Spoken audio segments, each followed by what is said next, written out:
श्री गणेशाय नमः। श्री जानकी वल्लभाय नमः। श्री रामचरितमानस अरण्यकांड की चौपाई संपूर्ण हिंदी में अर्थ सहित। जय जय सिया राम। दोहा।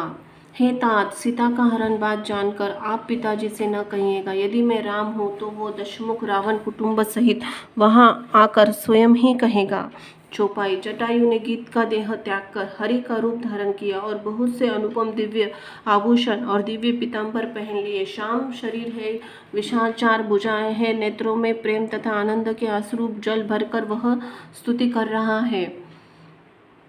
छंद। हे राम जी, आपकी जय हो। आपका रूप अनुपम है, आप निर्गुण है, सगुण है और सत्य गुणों की माया से प्रेरक है।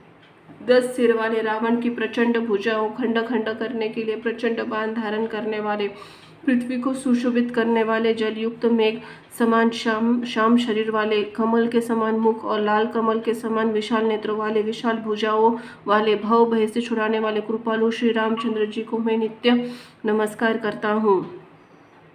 आप अपरिमित बल वाले हैं, अनादि, अजन्मा, अव्यक्त, अनिराकार, एक अगोचर, अलक्ष्य, गोविंद, वेद वाक्यों को जानने वाले, योगी, इंद्रियों से अतीत, जन्म मरण, सुख दुख, हर्ष, शोकांति, द्वंद्व को हरने वाले, विज्ञान की घन मूर्ति और पृथ्वी के आधार है तथा जो संत राम मंत्र को जपते हैं उन अनंत सेवकों के मन में आनंद देने वाले हैं, उन निष्काम प्रिय, निष्काम जनों के प्रेमी अथवा उन्हें प्रिय तथा काम आदि दुष्टों की दुष्ट वृत्तियों के दल दलन करने वाले श्री रामचंद्र जी को मैं नित्य नमस्कार करता हूँ।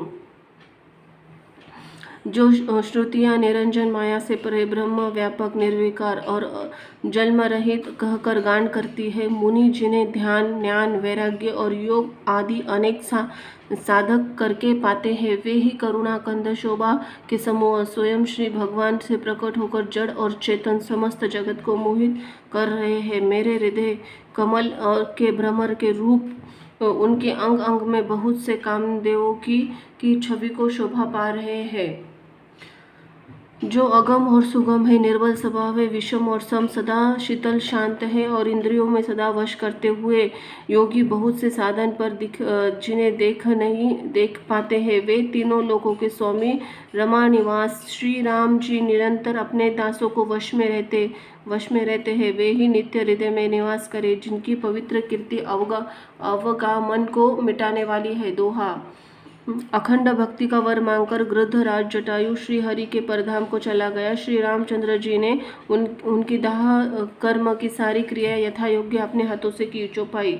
श्री रघुनाथ जी अत्यंत कोमल चित्त वाले, दीन दयालु ही बिना कारण कृपालु है। गिद्ध पक्षियों से में भी अधम पक्षी और मांसाहारी था, उसको भी वह दुर्लभ गति दी जिसे योगी जन मांगते रहते हैं। शिव जी कहते हैं, हे पार्वती सुनो, वे लोग अभागे हैं जो भगवान को छोड़कर विषयों से अनुराग करते हैं। फिर दोनों भाई सीता जी को खोजते हुए आगे चले। वन में सनकता देखते जाते हैं। वह सघन वन लताओं वृक्षों से भरा है, उसमें बहुत से पक्षी, मृग, हाथी रहते हैं। श्री रामचंद्र जी ने रास्ते में आते हुए कबध राक्षस को मार डाला। उसने अपने शाप की सारी बात कही।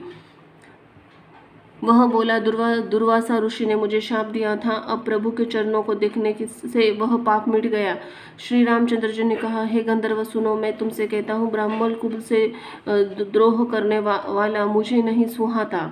दोहा। मन वचन कर्म से कपट छोड़कर जो भूदेव ब्राह्मणों की सेवा करता है, मुझ समेत ब्रह्मा शिव आदि सब देवता उसके वश हो जाते हैं। चौपाई। शाप देता हुआ, मरता हुआ और कठोर वचन कहता हुआ भी ब्राह्मण पूजनीय है, ऐसा संत कहते हैं। शील और गुण से हीन ब्राह्मण पूजनीय है और गुणों से युक्त और ज्ञान निपुण शूद्र पूजनीय नहीं है। श्री रामचंद्र जी ने अपना धर्म भागवत धर्म कहकर उसे समझाया। अपने चरणों में प्रेम देकर वह उनको मन को भाया। तदनंतर श्री रघुनाथ जी के चरण कमलों में सिर नवाकर वह अपनी गति गंधर्व का स्वरूप पाकर आकाश में चला गया। उदार श्री रामचंद्र जी उसे गति देखकर शबर जी के आश्रम पधारे। शबरी जी ने श्री रामचंद्र जी को घर में आए देखा। तब मुनि मातंग जी ने वचनों को याद करके उनका मन प्रसन्न हुआ। कमल सदृश नेत्र, विशाल भुजाएं वाले, सिर पर जटाओं मुकुट, हृदय पर वनमाला धारण किए हुए सुंदर सावले गोरे दोनों भाई चरणों में शबरी जी लिपट गई। दोनों के चरणों में शबरी जी लिपट गई। वे प्रेम मग्न हो गई, मुख से वचन नहीं निकलता, बार बार चरण कमलों में सिर नवा रही है। फिर उन्होंने जल देकर आदरपूर्वक दोनों भाइयों के चरण धोए, फिर उन्हें सुंदर आसनों पर बिठाया। दोहा। उन्होंने अत्यंत रसीले स्वादिष्ट कंदमूल फल लाकर प्रभु श्री रामचंद्र जी को दिए। प्रभु ने बार बार प्रशंसा करके उन्हें प्रेम से सहित खाया। चौपाई। फिर वे हाथ जोड़कर खड़ी हो गई। प्रभु उन्हें देखकर उनका प्रेम अत्यंत बढ़ गया। उन्होंने कहा, मैं किस प्रकार आपकी स्तुति करूं? मैं नीच जाति की और अत्यंत मूढ़ बुद्धि हूँ। मैं अधम से भी अधम हूँ। स्त्रियाँ उनमें भी अत्यंत अधम है और उनमें भी पाप नाशन में मंद बुद्धि हूँ। श्री रघुनाथ जी ने कहा, हे भामिनी, मेरी बात सुन। मैं तो केवल भक्ति का ही संबंध मानता हूँ। जाति पाति कुल बड़ाई धर्म धन बल कुटुंब गुण चतुरता इन सब के परे ही भक्ति से रहित मनुष्य कैसा भी लगता है, जैसे जलहीन बादल शोभाहीन दिखाई पड़ता है। मैं तुझसे अपनी नवदा की भक्ति कहता हूँ। तू सावधान होकर सुन, मैं मन में धारण कर। पहली भक्ति है संतों का सत्संग, दूसरी भक्ति है मेरी कथा प्रसंग में प्रेम। दोहा। तीसरी भक्ति है अभिमान रहित होकर गुरु के चरण कमलों की सेवा। चौथी भक्ति है कि यह कपट छोड़कर मेरे गुण का समूहों का गान करे। चौपाई। मेरे राम मंत्र का जाप और मुझ में ही दृढ़ विश्वास, यही पांचवी भक्ति है जो वेदों में प्रसिद्ध है। छठी भक्ति इंद्रियों का निग्रहशील, अच्छा स्वभाव चरित्र, बहुत कार्यों से वैराग्य और निरंतर संतों पुरुषों के धर्म आचरण में लगे रहना।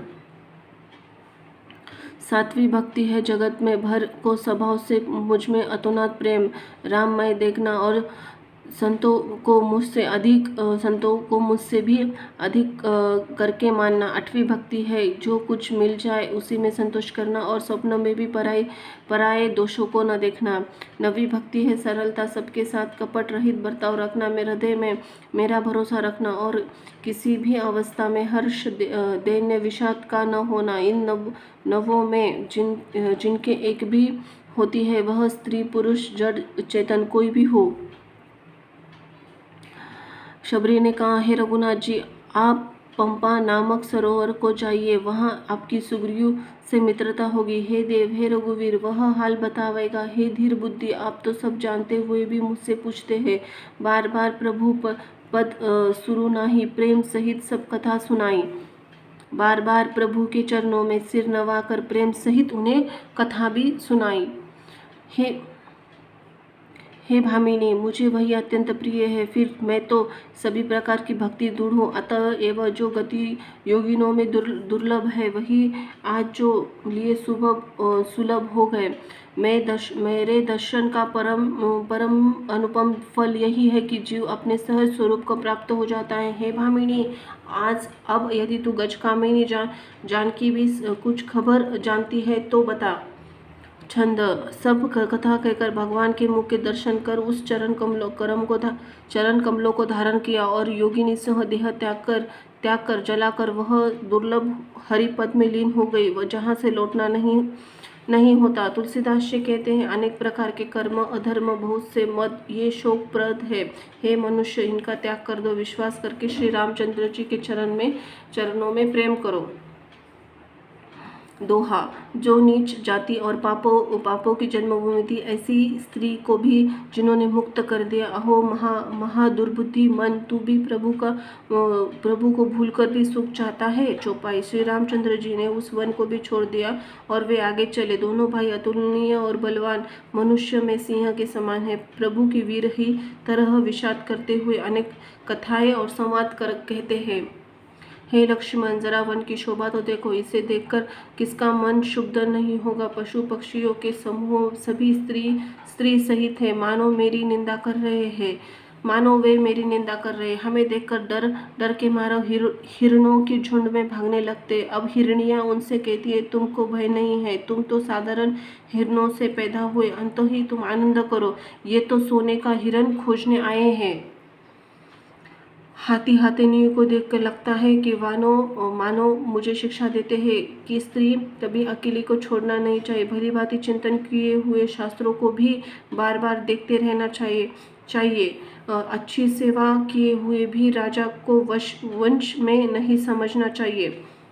अच्छी तरह से सेवा किए हुए भी राजा को वंश में नहीं समझना चाहिए। और स्त्री को चाहे हृदय में क्यों ना रखा जाए, क्योंकि युवती, स्त्री, शास्त्र और राजा किसी के वश में नहीं रहते। हे तात, इस सुंदर वसंत को तो देखो, प्रिया के बिना मुझे यह भय उत्पन्न कर रहा है। दोहा, यह विरह से व्याकुल, बलहीन, बिल्कुल भी अकेला जानकर वे कामदेव ने वन, भौरे और पक्षियों को साथ लेकर मुझ पर धावा बोल दिया। परंतु जब उनका दूत यह देख गया तो मैं भाई के साथ अकेला नहीं हूँ। तब उसकी बात सुनकर कामदेव ने मानो सारे सेना को रोककर डेरा डाल दिया। चौपाई। विशाल वृक्ष और लताओं उलझी हुई सी मालूम होती है, मानो तात प्रकार के तंबू से तान दिए गए हैं। केला और ताड़ सुंदर ध्वजा पताका के समान, इन्हें देखकर वही मोहित होता है जिनका मन धीर है। अनेकों वृक्ष नाना प्रकार के फूले हुए हैं, मानो अलग अलग बाना वर्दी धारण किए बहुत से तीरंदाज हो। कई सुंदर वृक्ष शोभा दे रहे हैं, मानो योद्धा लोग अनेक अलग अलग होकर छावनी डाले हुए हो। कोयले गूंज रही है, वही मानो मतवाले हाथी चिगाट रहे हैं। डेक और मोहक पक्षी, ऊंट और चिकर है। मोर, चकोर, तोते, कबूतर और हंस, मानो सुंदर ताजी अरबी घोड़े हैं। तीतर और बटेर पैदल सिपाहियों की झुंड है। कामदेव की सेना का वर्णन नहीं हो सकता। पर्वतों, शिलाएं, रथ और जल के झरने पर नगाड़े हैं। पीपी है, भाट है, जो गुण समूह वृंदावली का वर्णन करते हैं। भौरे की गुंजार से भेरी और शहनाई है। शीतल मंद सुगंध हवा मानो दूत और कामदेव लेकर आई है। इस प्रकार चतुर सेना के साथ लिए कामदेव मानो सबको चुनौती देता हुआ विचार कर रहा है। हे लक्ष्मण, कामदेव की इस सेना देखकर तो जो धीर बनता रहे जगत, उन्हें वीरों की प्रतिष्ठा होती है। इस कामदेव के एक स्त्री का बड़ा ही भारी बल है, उससे जो बच गए वही श्रेष्ठ योद्धा है। दोहा, हे तात, काम, क्रोध, लोभ ये तीन अत्यंत दुष्ट है। विज्ञान के धाम मुनियों के भी मनों को पल भर में शुद्ध कर देता है। लोभ की इच्छा और दम का बल, काम तो केवल स्त्री का बल है, और क्रोध को कठोर वचनों का बाल है। श्रेष्ठ मुनि विचार करके ऐसा कहते हैं। चौपाई। शिवजी कहते हैं, हे पार्वती, श्री रामचंद्र जी के गुणों के 3 गुणों से परे, चराचर जगत के स्वामी, सबके अंतर जानने वाले, उपयुक्त बातें कहकर उन्होंने कामी लोगों की निंदा बेबसी दिखलाई धीर विवेकी पुरुषों के मन और वैराग्य को दृढ़ किया है। क्रोध, काम, लोभ, मद, माया ये सभी से श्री रामचंद्र जी की दया से छूट जाते हैं। वह नटराज भगवान जिस पर प्रसन्न होता है, वह मनुष्य इंद्रजाल माया को मैं नहीं भूलता। हे उमा, मैं तुम्हें अपना अनुभव कहता हूँ, हरि भजन ही सत्य है, यह सारा जगत तो स्वप्न की भांति झूठा है। फिर प्रभु श्री रामचंद्र जी पपा नामक सुंदर और गहरे सरोवर के तीर पर गए। उसका जल संतों के हृदय से जैसा निर्मल है, मन को हरने वाले सुंदर घाट में बंधे हुए भांति भांति के जहाँ तहाँ जल पी रहे हैं, मानो उदार दानी पुरुषों के घर याचकों की भीड़ लगी रही हो। दोहा, घनी पुरानिया कमल पत्तों के आड़ में जल का जल्दी पता नहीं मिलता, जैसे माया से ढकने रहने के कारण निर्गुण ब्रह्म नहीं दिखता। उस सरोवर के अत्यंत अथाह जल में ही सब मछलियों सदा एक रस एक समान सुखी रहते हैं, जैसे धर्मशील पुरुषों के सब दिन सुखपूर्वक बीतते हैं। चौपाई। उसमें उसमें रंग बिरंग कमल के फूल खिले हुए हैं। बहुत से भौरे मधुर स्वर गुंजार कर रहे हैं। जल में मुर्गे और राजहंस बोल रहे हैं, मानो प्रभु को देखकर उनकी प्रशंसा कर रहे हैं। चक्रवात, बगुले और पक्षियों का समुदाय देखते ही बनता है, उनका वर्णन नहीं किया जा सकता। सुंदर पक्षियों की बोली बड़ी सुहानी लगती है, मानो रास्ते में जाते हुए पाथिक को बुलावा देती हो। उस झील पंपा सरोवर के समीप मुनियों का आश्रम बना रखा है। उसके चारों ओर वन सुंदर वृक्ष है, चंपा, मोल, सरी, कंदब, तमाल, पटहाल, कटहल, ढाक और आम आदि बहुत प्रकार से वृक्ष नए नए पत्तियों, सुगंधित वृक्षों से पुष्पों से युक्त है, जिन पर भौरों का समूह गुंजार कर रहा है। स्वभाव से ही शीतल, मंद और सुगंधित, मन को एवं हरने वाली मन को हरने वाली हवा सदा बहती रहती है। कोयले की कू शब्द कर रही है। उनकी रसीली बोली सुनकर बनियों का भी ध्यान टूट जाता है। दोहा। फलों का बोझ झुककर सारे वृक्ष पृथ्वी के पास आ लगे हैं, जैसे परोपकारी पुरुष बड़ी संपत्ति पाकर विनय से झुक जाते हैं। श्री रामचंद्र जी ने अत्यंत सुंदर तालाब देखकर स्नान किया, परम सुख पाया। एक सुंदर उत्तम वृक्ष की छाया देखकर श्री रघुनाथ जी के छोटे भाई लक्ष्मण सहित बैठ गए। फिर वहाँ सब देवता मुनि आए, स्तुति करके अपने अपने धाम को चले गए। श्री कृपालु राम जी पर परम प्रसन्न बैठे हुए छोटे भाई लक्ष्मण जी से रसीली कथाएं कह रहे हैं। भगवान को विरह युक्त देखकर नारद जी के मन में विशेष रूप से सोच हुआ। उन्होंने विचार किया, मेरे शाप को स्वीकार करके श्री रामचंद्र जी ने नाना प्रकार के दुखों का भार सह रहे हैं, उठा रहे हैं। ऐसे भक्त वत्सल प्रभु को जाकर देखूं, फिर ऐसा अवसर न आवेगा। यह विचार नारद जी हाथ में बिना लिए हुए वहां गए जहां प्रभु सुखपूर्वक बैठे थे। वे कोमल वाणी से प्रेम के साथ बहुत प्रकार से बखान कर श्री रामचंद्र जी का गान करते हुए चले आ रहे थे। दंडवत करके देखकर श्री रामचंद्र जी के नारद जी को उठा लिया और बहुत देर तक हृदय से लगाए रखा। फिर स्वागत कुशल पूछकर पास बैठा लिया। लक्ष्मण जी ने आदर के साथ उनके चरण धोए। बहुत प्रकार से विनती करके प्रभु के मन को प्रसन्न जानकर नारद जी ने कमल के समान हाथों जोड़कर वचन बोले। चौपाई। हे स्वभाव से उदार रघुनाथ जी, सुनिए, आप सुंदर आगम सुगम वर देने वाले हैं। स्वामी, मैं एक वर मांगता हूँ, वो मुझे तुझे, यद्यपि आप अंतर्यामी होने के नाते सब जानते हैं। हे राम जी, हे मुनि, तुम मेरा स्वभाव जानते हो, क्योंकि मैं अपने भक्तों से कुछ भी नहीं छुपाता हूँ। मुझे ऐसी कौन सी वस्तु प्रिय लगती जिसे हे मुनि श्रेष्ठ तुम्हें मैं नहीं मांग सकते। मुझे भक्त के लिए कुछ भी अदेय नहीं है, ऐसा विश्वास भूल कर भी मत छोड़ो। तब नारद जी ने हर्षित होकर बोले, मैं ऐसा वर मांगता हूँ, यह दुष्टता करता हूँ। यद्यपि प्रभु आपके अनेकों नाम हैं और वेद कहते हैं वे सब एक से एक बढ़कर है, तो है भी नाथ राम नाम सबसे बढ़कर हो और पाप रूपी पक्षियों के समूह के लिए एक वाधिक के समान हो। दोहा। आपकी भक्ति पूर्णिमा की रात्रि है, उसमें राम नाम पूर्ण चंद्रमा होकर अन्य सब नाम तारांगन होकर भक्तों के हृदय रूपी निर्मल आकाश में निवास करे।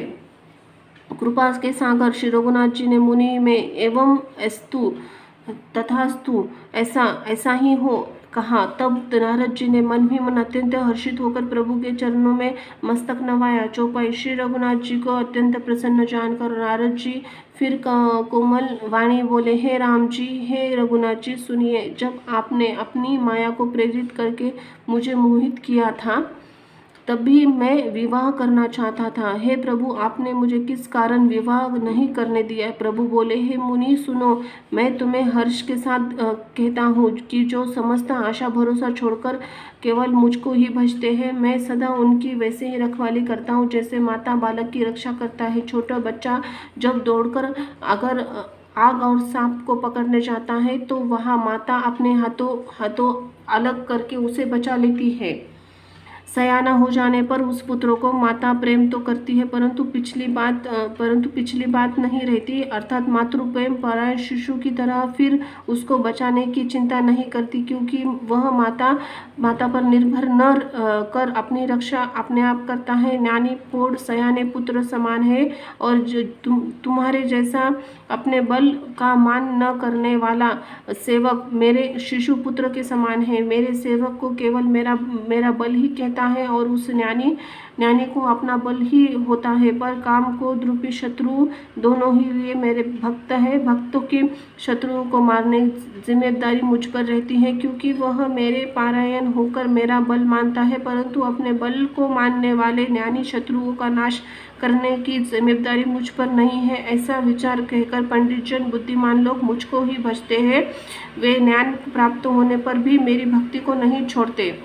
दोहा। काम क्रोध लोभ मद ज्ञान मोह अज्ञान की प्रबल सेना है। इनमें माया रूपी माया साक्षात मूर्ति स्त्री तो अत्यंत दारुण दुख देने वाली है। चौपाई। हे मुनि सुनो, पुराण वेद संत कहते हैं कि मोह रूपी वन को विकसित करने और स्त्री वसंत ऋतु के समान है। जब तब नियम रूपी संपूर्ण जल स्थानों को स्त्री ग्रीष्म रूप होकर सर्वथा सोख लेती है। काम क्रोध मद मत्सर डाह मेंढक है। इनको वर्षा ऋतु होकर हर्ष प्रदान करने वाली एकमात्र स्त्री है। बुरी वासनाएं कुमुदों के समूह है। उनको सदैव सुख देने वाली यह शरद ऋतु है।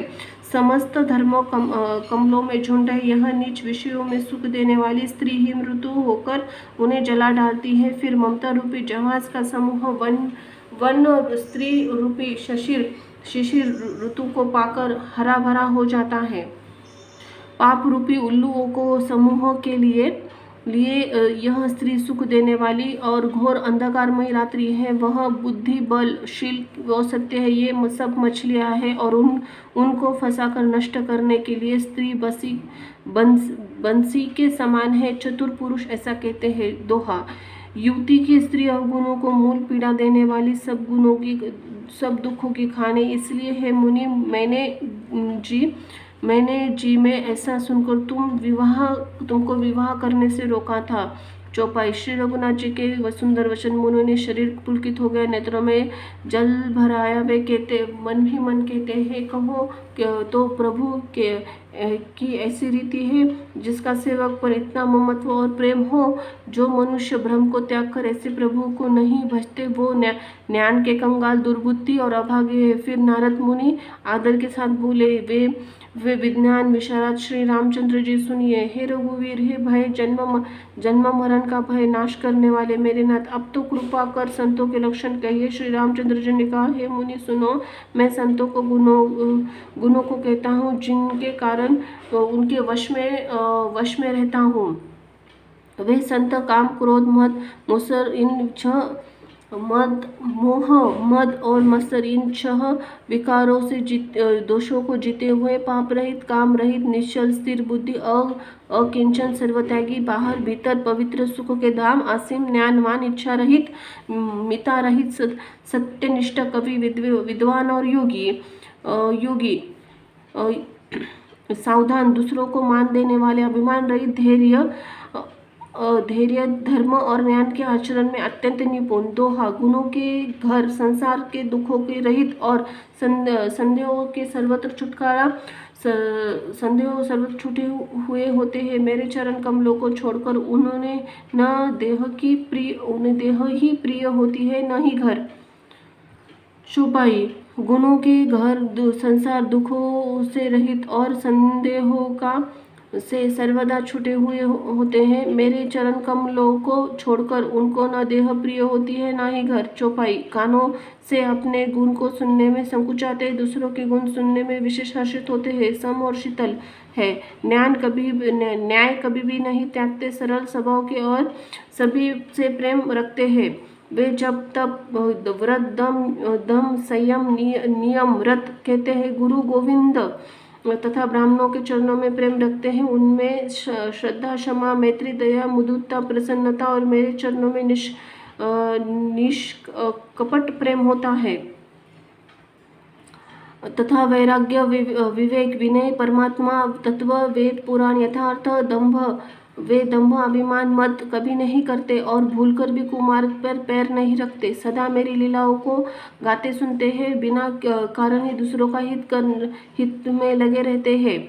और हे मुनि सुनो, संतों के जितने का गुण है उनको सरस्वती वेद भी कह नहीं सकती। छंद शेष और शारदा कभी नहीं कह सकते। यह सुनते ही श्री नारद जी ने श्री रामचंद्र जी के चरण कमल पकड़ लिए। दीन बंधु कृपालु प्रभु ने इस प्रकार अपने श्रीमुख से भक्तों के गुण कहे। भगवान के चरणों में बार बार सिर नवाकर नारद जी ब्रह्मलोक को चले गए। तुलसीदास जी कहते हैं कि वे पुरुष धन्य है जो सब आशा छोड़कर केवल हरि के रंग में ही रंग गए हैं। दोहा, जो लोग रावण की शत्रु श्री रामचंद्र जी का पवित्र यश गावेंगे और सुनेंगे, वे वैराग्य जप योग बिना ही श्री रामचंद्र जी की दृढ़ भक्ति पावेंगे। युति